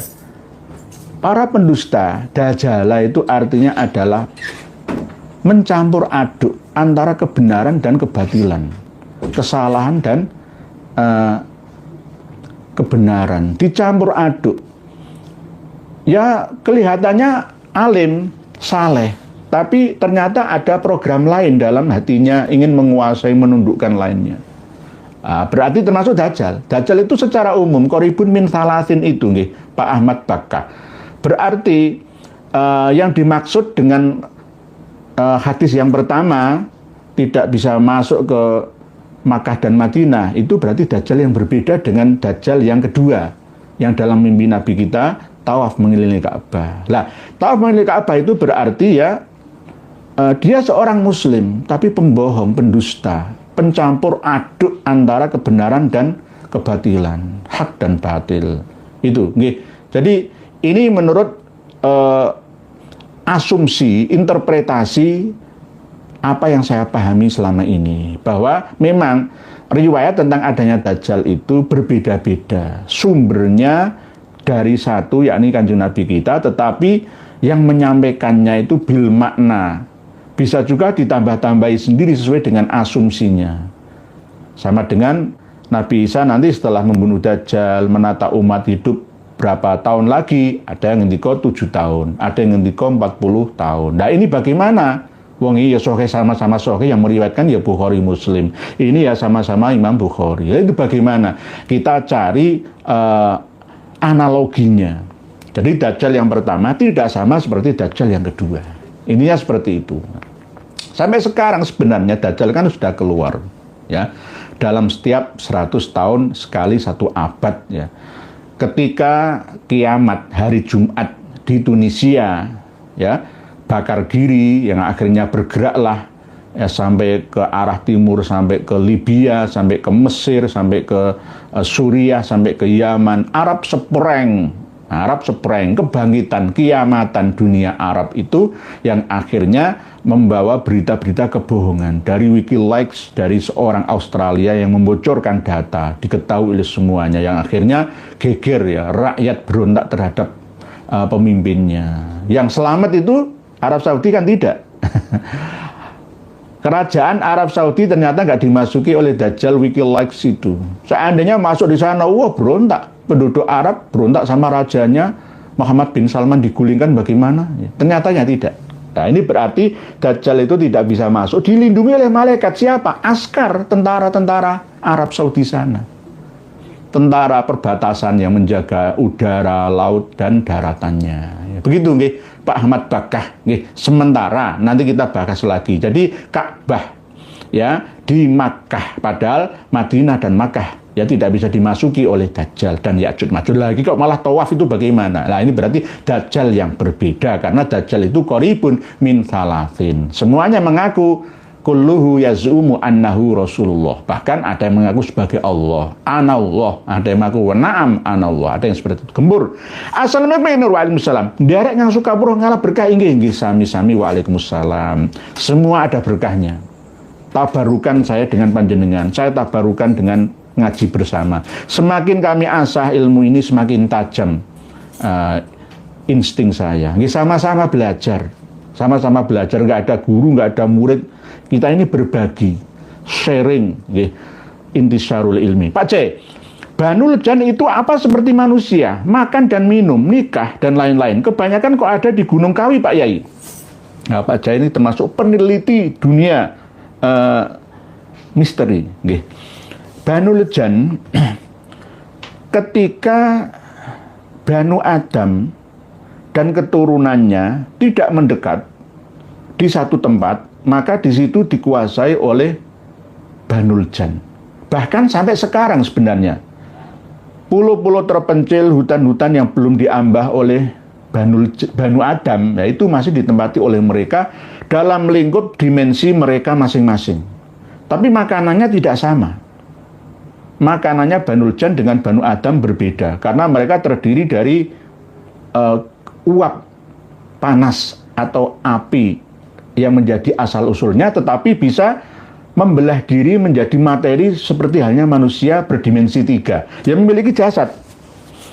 Jika masuk ke dalam hewan, tumbuhan, ya bisa berdarah seperti kita, tapi juga membutuhkan makanan, tapi bukan jiwanya, tapi fisiknya. Banul Jan itu apa seperti manusia, makan dan minum, nggih makan dan minum, tapi makan dan minumnya berbeda ketika masuk ke dalam alam aslinya. Banul Jan itu, Banul Jan itu ada di dimensi 4, kita dimensi 3. Banul Jan dimensi 4. Dimensi 4 itu juga berlapis-lapis, Pak Jai, bertingkat-tingkat. Ada dimensi siluman ya, ada Banul Jan yang muslim ya, ada Banul Jan yang kafir ya, ada Banul Jan yang ateis, agnostik ya, ada yang Yahudi, ada yang Nasrani, macam-macam. Banul Jan itu ya juga macam-macam. Penduduk dimensi 4 lebih banyak daripada penduduk dimensi ketiga manusia. Manusia kita 8 miliar sedikit lah, lebih sedikit, 8,2 atau 8,4 miliar yang tak terdata di Amazon sana. Antara 8 miliaran lah ya. Tapi di dunia jin, Banul Jan itu 10 kali lipat jumlah populasi penduduknya. Karena di alam jin sana ya, seperti misalkan jenengan gambarkan di Gunung Kawi, Pak ya, ini Gunung Kawi Malang nih, Gunung Kawi yang ada tempat pesugihan. Sebenarnya itu bukan tempat pesugihan, tempat mencari berkat dulu itu kan. Saya meneliti sendiri dari Blitar. Raden Sujono itu kan ya mantan pengikutnya Pangeran Diponegoro ya, yang kenapa bumbu-bumbui dengan cerita-cerita halusinasi yang akhirnya dipercaya oleh umat ini, lalu jin ikut-ikutan membackup keyakinan yang ada di sana, yang akhirnya ya pertama kali ada yang disukseskan oleh jin itu, misalkan bos pabrik rokok Bentul misalkan, akhirnya woro-woro ke yang lainnya, lo susah ke sana, tabur ke sana, yang akhirnya seperti itu. Jin itu cara kerjanya seperti itu, woro-woro di alam mimpinya manusia atau melalui perantara sesama manusia. Nah, Banul Jan di sana itu juga makan dan minum, tapi makan dan minumnya itu melalui bau asap dupa, asap kemenyan, asap bunga, bau bunga yang harum-harum itu. Ada yang kelasnya masing-masing. Kalau kelas baik ya bau harum, minyak atau bunga, sedap malam, bunga melati, kandil dan lain sebagainya. Tetapi kalau kelas buruk ya yang jorok-jorok, ya bau tempat-tempat penyembelihan hewan, ya bau tulang, ya makanannya kan tulang, bau-bauan kulit itu, kuburan-kuburan, ya tempat-tempat yang wingit, yang pohon-pohon tua dan lain sebagainya, lautan, gunung-pegunungan, ngare-ngare dan semuanya. Ya makan juga, tapi yang dimakan itu berkahnya. Oleh sebab itu kalau di Gunung Kawi ada bancaan ya, misalkan ingkung ayam, nasi, ya itu setelah dimakan manusia itu rasanya itu anyep. Yang dimakan itu berkahnya, berkat, nggak ada berkahnya karena sudah diijabno ya oleh juru kuncinya. Jadi kebanyakan kok ada di Gunung Kawi, nggak hanya di Gunung Kawi saja nggih Pak Jai. Karena memang Banul Jan itu seneng menyendiri menjauhi pemukiman Banu Adam. Ya, termasuk ya di gunung-gunung yang tinggi ada pasar setan, macam-macam lah ya. Kalau yang seneng kumpul dengan sesama Banu Adam itu dari etnis tertentu dari Banul Jan. Nggih, sementara begitu nggih Pak Jaya, matur suwun. Bu Zainzita, Assalamualaikum warahmatullahi wabarakatuh. Salam sehat dan bahagia selalu kepada ajudan keluarga semua yang ikut ngaji salat rakaat pertama khatam Quran. Bla bla bla. Mungkin sholatnya tersebut dalam mimpi, tidurnya 1 bulan merasa sehari. Kalau dalam mimpi saya percaya Bu Zainzita. Tapi tadi di halaman 59 Fiyudatul Bahril Mali ini tidak mimpi asli. Jadi ini berarti halusinasi. Leres begitu Bu Zainzita dari Pamekasan. Kami memiliki kawan saudara yang sering bertanya di nomor HP kami ya, dan saya tetap melayani. Termasuk diantaranya beliau Bu Zainzita itu bertanya tentang khotbah Jumat kemarin itu kok ada yang berfatwa khotibnya mengatakan bahwa membaca Al-Quran di kuburan itu haram. Saya jawab, tidak. Tidak haram. Justru mustahab, dianjurkan menurut Imam Malik dan Imam Hanafi. Kalau menurut imam yang lain, ya Imam Syafi'i juga mustahab. Jadi kalau misalkan Imam Hambali itu, Imam Malik itu makruh saja. Imam Syafi'i, Imam Hanafi, Imam Hambali itu mustahab, memperbolehkan, malah dianjurkan membaca Al-Quran di kuburan untuk menyerap energi kebaikan dan mengingat akan kematian. Kok diharamkan? Nggak ada. Minimal itu makruh. Makruh itu definisinya adalah ma yusabu ala tarkihi wala yu'aqabu ala fi'lihi. Nggak apa-apa, wong makruh saja. Tergantung niatnya kan, nanti tergantung innamal a'malu binniyat, seperti itu nih Bu Zainzita. Jadi penceramah yang khutbah di hari Jumat kemarin itu perlu ngaji lagi. Karena kadang-kadang belum disertifikasi. Mari pokoknya khutbah. Bu Felbi Jus.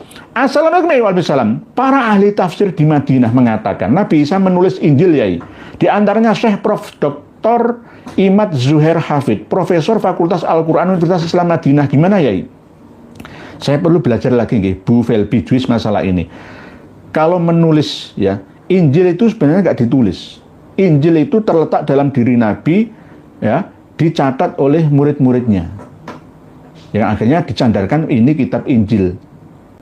Injil sekarang itu hampir sama seperti hadis Nabi kalau menurut Islam. Lah, kok ada Prof. Dr. Imad Zuhair Hafid ini Profesor Fakultas Al-Quran Universitas Madinah, masih kita teliti. Kalau Injil Barnabas, ya saya percaya bahwa ada kata-kata kiasan, kata-kata kitab suci, kalimatnya itu nggak bisa dimakan mentah, harus di OCI, ya, dipelajari sedemikian rupa. Kalau di dalam Al-Quran ayat yang tidak muhkamat alias mustabihat itu tidak bisa dimakan mentah, ya, harus dijelaskan secara kaidah ilmu tafsir, ya. ulumul Quran, tata bahasa Arab yang ada. Nggih, tergantung asbabun nuzul, asbabul wurudnya hadis, asbabun nuzulnya Al-Quran. Nggih. Nggih, sementara begitu nggih, Bu Velpi Juice. Nanti akan kami bahas lagi untuk masalah Nabi Isa yang menulis Injil. Seperti di Al-Maidah ayat 48, para ahli Al-Quran mengatakan Nabi Isa itu menulis Taurat dan Injil, ya. Nah, ini karena pertanyaan. Al-Maidah ayat 48. Al-Maidah ayat 48. Saya bacakan, nggih. Bu Velpi Juice. Ayat 48. A'udzu billahi minasyaitonir rajim. Bismillahirrahmanirrahim. Wa anzalna ilaikal kitaba bil haqqi musaddiqan lima baina yadayhi minal kitab wa muhaiminan alaih fahkum bainahum bima anzalallah wa la tattabi' ahwa'ahum amma ja'aka minal haqq likullin ja'alna minkum syir'atan wa minhaja walau syaa Allahu laja'alakum ummatan wahidatan walakin liyabluwakum fima atakum fastabiqul khairat ila Allahi marji'ukum jami'an fayunabbi'ukum bima kuntum fihi takhtalifun. Gak ada, Ibu. Gak ada. Nabi Isa mendakwahi kaumnya itu hanya gak ada 5 tahun, ya. Mulai masa kecilnya sampai umur 12 tahun itu ada catatannya. Umur 13 tahun sampai umur 30 tahun itu gak ada catatannya, alias berguru ke India, Kashmir, Tibet, Nepal sana. Terus umur 33 tahun disalib. Berarti kan cuma 3 tahun dakwahnya. Nggak sempat menulis Injil. Injil itu adalah perkataan Nabi Isa, perbuatan Nabi Isa yang dipahami oleh murid-muridnya yang 12 itu lalu disampaikan kepada umatnya yang lain. Kalau Rasulullah itu setelah ada mandat nubuah kenabiannya umur 40 tahun, ya, sampai umur 63 tahun kan berarti cuma 23 tahun menjadi nabi dan rasul. Lah, kalau Nabi Isa ini nggak ada separuhnya. Cuma ya mulai dari umur 30, 31, 32 hanya 3 tahunan. Hanya 3 tahunan. Di dalam surat Al-Maidah 48 nggak ada tulisan bahwa Nabi Isa itu menulis Injil. Nggak ada, nggih, Bu Velpi Juice. Nanti mohon nggih Bu Velpi Juice nulis lagi di video yang akan datang. Karena ini nggak sesuai di surat Al-Maidah, tafsirnya pun nggak menuliskan seperti itu. Yang nulis itu yang murid-muridnya, bukan Nabi Isa-nya sendiri. Sama seperti hadis Nabi itu, ya. Hadis Nabi itu kan nggak ditulis pada zaman Kanjeng Nabi, ya. Pada awal lah, ya, karena nanti takut campuran dengan Al-Quran. Lalu pada akhir-akhirnya diperbolehkan untuk dicatat oleh para sahabat. Yang akhirnya ya periwayatannya bermacam-macam. Ada yang Israiliyat tercampur-campur dengan filsafat, ya, macam-macam lah, nggih. Ya seperti itu, nggih, Bu Velpi Juice. Pak Toko Suryo, assalamualaikum warahmatullahi wabarakatuh. Waalaikumsalam warahmatullahi wabarakatuh. Pak Kiai Nur Habib sudah terlalu enak di Indonesia, kayak gendut-gendut tapi nggak bisa bedakan halal haram, haram halal. Suruh tidak menghargai pejuang dari zaman Portugis sampai Wali Songo, nggih. Nggih, ya kita harus mengingatkan, nggih, Pak Toko Suryo. Ini kan tugas saling mengingatkan. Apakah saya tidak menghormati mereka secara ukhuwah, ya menghormati. Tapi kalau secara haliyah, saya lebih baik mencium tangannya kiai, guru ngaji kampung itu loh. Kalau saya di mana-mana itu saya menghormati. Alhamdulillah, bapak-bapak sepuh-sepuh, ibu-ibu sepuh-sepuh gelem mengikuti pengajian saya, tuh datang sampai hujan-hujan. Alhamdulillah, saya cium tangannya. Saya hargai beliau. Ya. Oleh sebab itu, ketika nanti ya perjuangan kita ini ditemukan dengan perjuangan para Habib Ba'alawi yang nggak sama, beda. Nanti Wali Songo itu bukan Ba'alawi, Kiai itu bukan Ba'alawi. Ba'alawi itu tradisinya beda dengan Kiai, beda. Ya Kiai yang asli, kecuali ulama-ulama yang feodal ini, ya mereka enaknya pokoknya jabatan, keuangan, ya, aleman, ya bukan warasatul anbiya.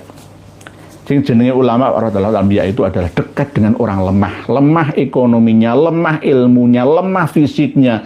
Itu yang dikasih sayangi oleh Kanjeng Nabi. Ya kita ini harus begitu.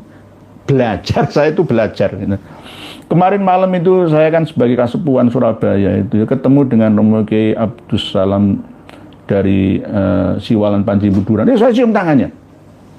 Ya karena apa? Beliau seorang kiai yang benar-benar ngasuh santri, ngajar kitab tafsir Jalalain, istiqomah sebegitunya. Oh beda. Kalau Ba'alawi nggak mau ngaji soro-soro, lapo soro-soro ngaji. Tapi kalau kiai, duriyah kiai itu ngaji ini temenanan.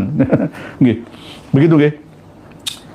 Saya sudah pesan ke beliau Kiai Haji Marzuki Mustamar yang hari ini, malam hari ini, jam ini, ya antara ini itu ceramah di pondok pesantren saya.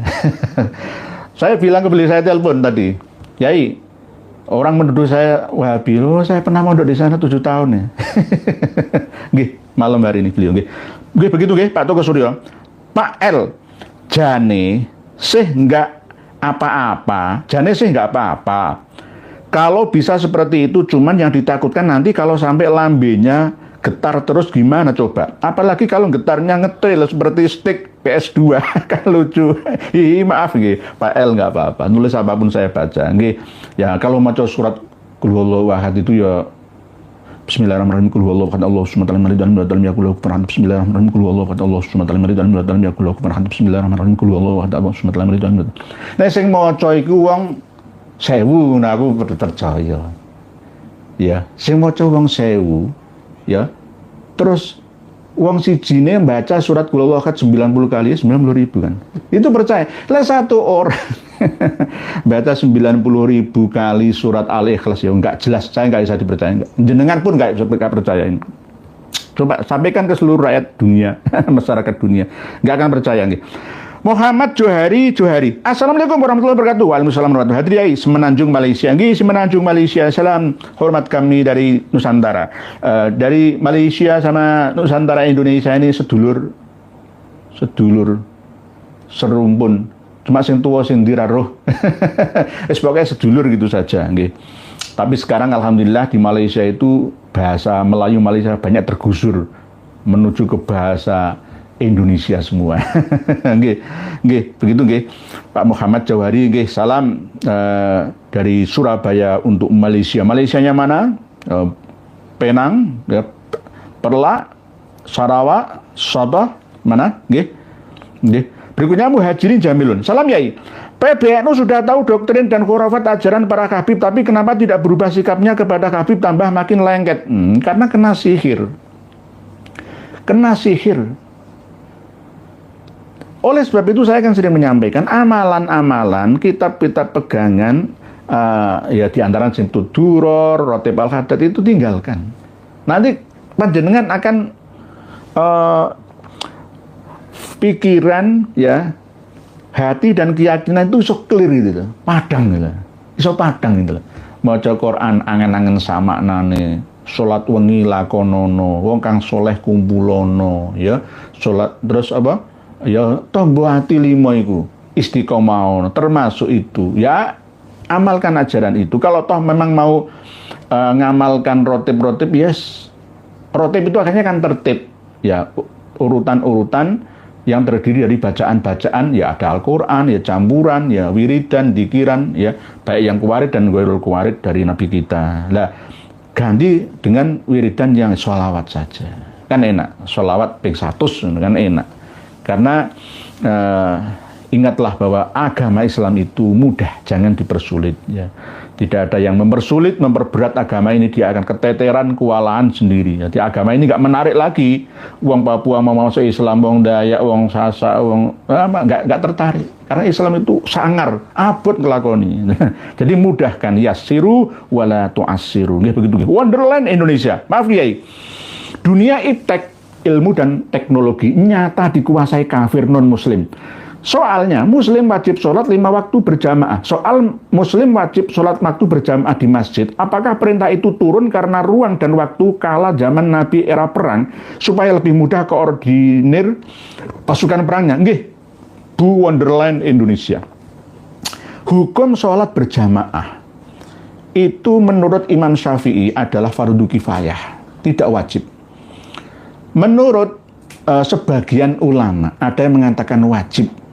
Ya, sholat berjamaah itu dengan alasan-alasan warka'u ma'ar raki'in, ya kan, macam-macam. Wa aqimus sholata wa atuz zakata warka'u ma'ar raki'in, itu menjadi dalil kewajiban sholat berjamaah.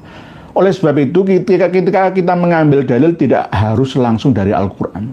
Menurut para mujtahid mutlak ini cukup, ya. Imam Hanafi, Imam Maliki mengatakan tidak wajib, hanya sunnah saja. Kalau diwajibkan tambah memperberat, menyulitkan gitu.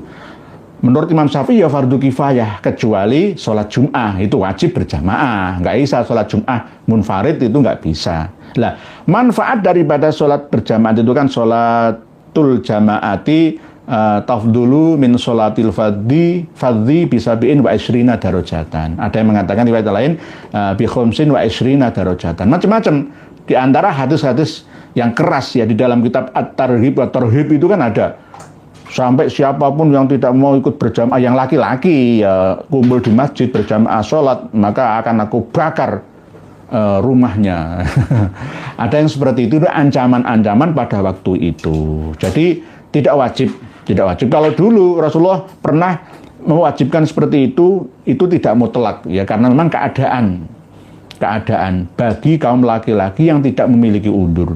Alasan yang dijadikan pegangan wajib itu pernah ada seorang sahabat yang buta bertanya kepada Nabi kita, ya Rasulullah, apakah saya yang buta ini masih tetap harus mengikuti sholat berjamaah di masjid?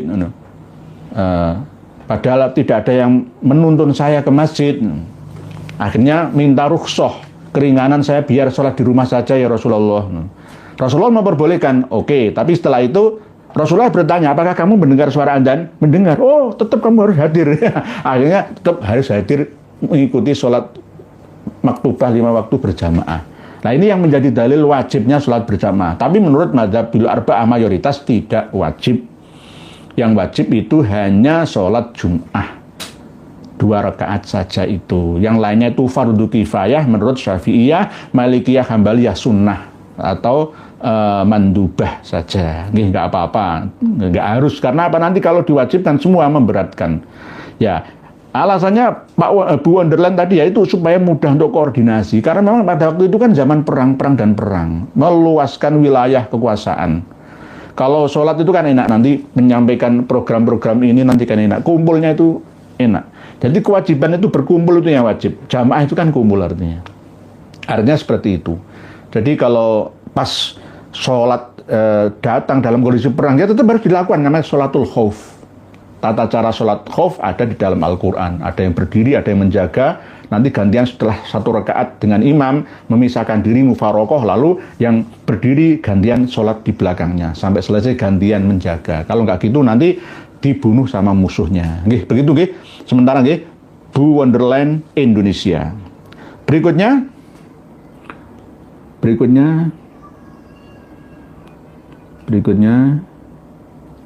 buku biru.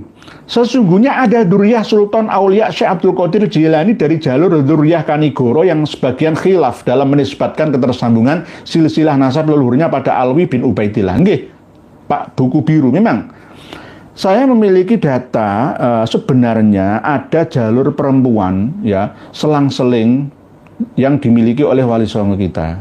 Termasuk dzurriyyah Kanigoro juga. Lah, ini bagaimana? Nanti belakangan. Yang penting kita meluruskan nasab Ba'alawi saja dulu. Kalau masalah nasab kawan sendiri ya, Duriyah wali kah, Duriyah kiai kah, sudah menyatu dengan pribumi, sudahlah.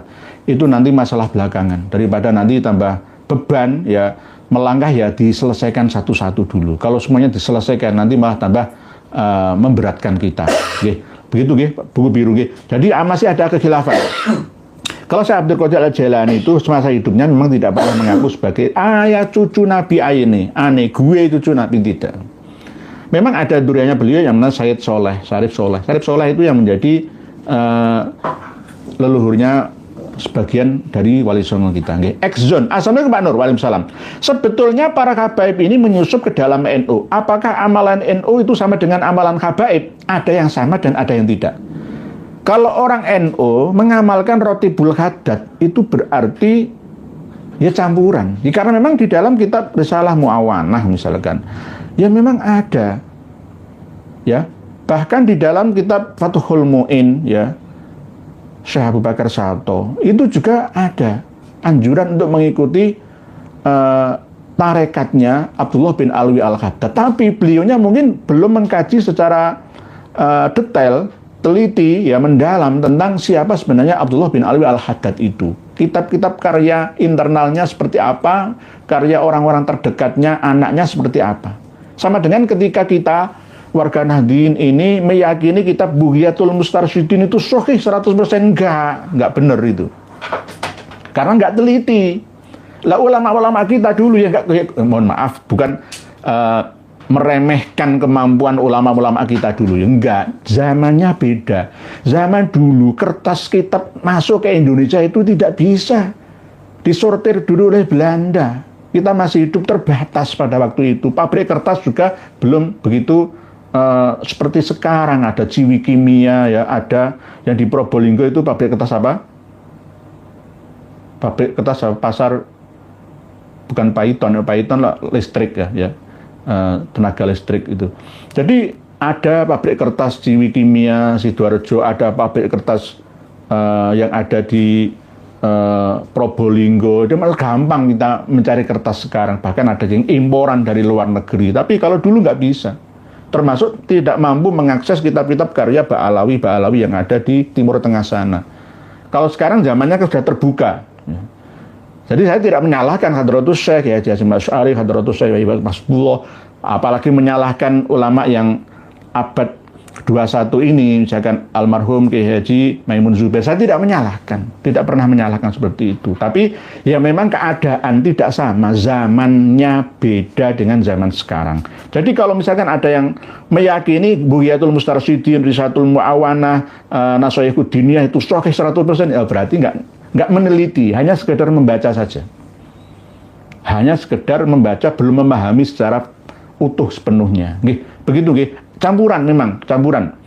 Dan orang-orang NU ini kebanyakan husnudzon, sehingga dicuampuri anak-anak suruh pujian mari andan ngono ya gelem, ya tarim ya tarim ya tarim ya tarim.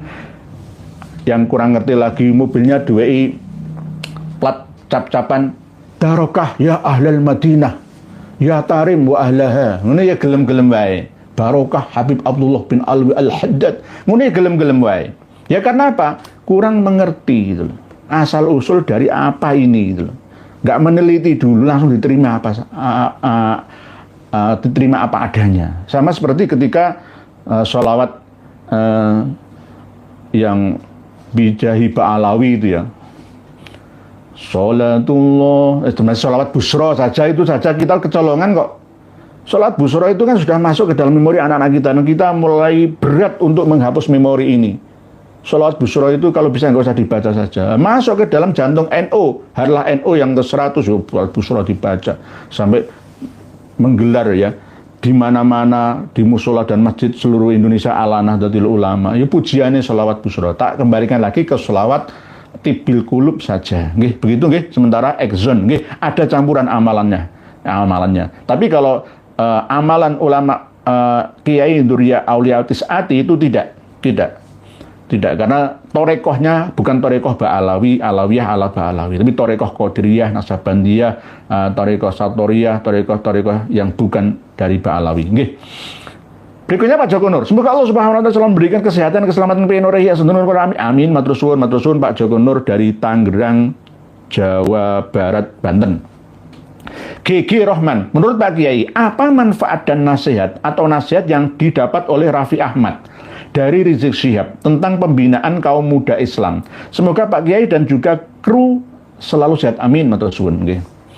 Dek Raffi Ahmad itu kurang rapi ya. Kurang rapi dalam menjalankan tugasnya sebagai pembawa penerima amanat rakyat. Salah bersilaturahmi. Seharusnya Dek Rapi ya, silaturahminya itu bukan ke Kang Mas Rizik Syihab. Kalau mau membina generasi muda yang perkasa di negeri ini. Negarawan itu cobalah jangan didahulukan hanya sekedar agamawan. Netralitaskan dulu ya misi dan visimu sebagai seorang negarawan, Dek Raffi. Dek Raffi ini kan termasuk manusia Indonesia yang manja ya, hidup mulia ya, harta hampir 1 triliunnya ya. Ini menurut saya kalau memang benar ya ada komunikasi dengan Pak Prabowo ya untuk mendekati Kang Mas Muhammad Rizik Syihab ya, merangkul semua ya nggak apa-apa. Tapi kalau deal untuk membina generasi mudanya dibina Habib Rizik itu apa? Dipaksa untuk percaya Ba'alawi itu dari cucu Nabi kita. Akhirnya kan seperti itu. Gitu. Takbir, sallu ala Nabi. Nggak bisa maju. Rekrut semua profesor, doktor yang ada di perguruan tinggi, yang umum ataupun yang jalur agama, angkat ya pemuda-pemudi kita ini untuk membesarkan ya bangsa dan negara. Ilmu dikedepankan, teknologi dicanggihkan. Begitu loh mendekati ya. Aduh, salah objek itu Dek Raffi Ahmad. Jadi nggak pas lah. Ya aneh-aneh. Ya termasuk diantaranya ya Menteri ya saya nggak mau itu. Misalkan Kang Bahlil Lahadalia misalkan. Ya memang sejak 2023 sudah menerapkan tentang pembatasan pemakaian LPG 3 kiloan itu. Beliau kan hanya sekedar meneruskan kebijakan lama. Kemungkinan seperti itu. Lah, inilah yang namanya negara itu harus kita perbaiki bersama. Tidak bisa diserahkan kepada Pak Prabowo saja. Tidak bisa. Hanya sebagai imamnya saja dalam bernegara. Selanjutnya, tokoh-tokoh masyarakat, tokoh-tokoh agama yang berwawasan luas, negarawan dan agamawan, libatkan semua. Libatkan semua. Bagaimana menghadapi keadaan anak-anak muda sekarang yang seneng tukaran, seneng geng-gengan, bawa celurit panjang-panjang itu loh, ya, pengangguran, tidak ada penghasilan. Itu yang harus dipikirkan di Raffi Ahmad. Jangan Raffi Ahmad lah ya. Di Raffi Ahmad itu keturunan dari Pakistan. Ami Konita itu Sunda, bapaknya itu keturunan Pakistan. Dan mbahnya itu seorang mubalik dari ajaran Ahmadiyah, Qadian. Ahmadiyah dari India sana. Pecah menjadi Pakistan kan. Ada Qadian, ada Lahore ya. Lahore kan Pakistan. Lah itu datang ke Indonesia untuk berdakwah, bukan dakwah Islam, tapi dakwah Islam ala Ahmadiyah. Lah, apakah saya membenci Ahmadiyah? Ya, kita adakan diskusi. Ahmadiyah itu ada yang berlebihan, ada yang sedang-sedang saja dalam keyakinan. Berlebihannya adalah menganggap Mirza Ghulam Ahmad itu sebagai perwujudan daripada Nabi Isa, ya Imam Mahdi yang ada di tahun itu abad 19, 1800-an. Masehi. Berlebihannya di situ akhirnya menganggap sebagai seorang nabi, Nabi Mirza Ghulam Ahmad. Nah, inilah yang berlebihan. Sebenarnya Imam Mahdi itu tidak pernah mengaku dirinya sebagai Imam Mahdi. Karena ini kan gaib, tapi kiprahnya mampu membawa perubahan, update keilmuan, ya, mujaddid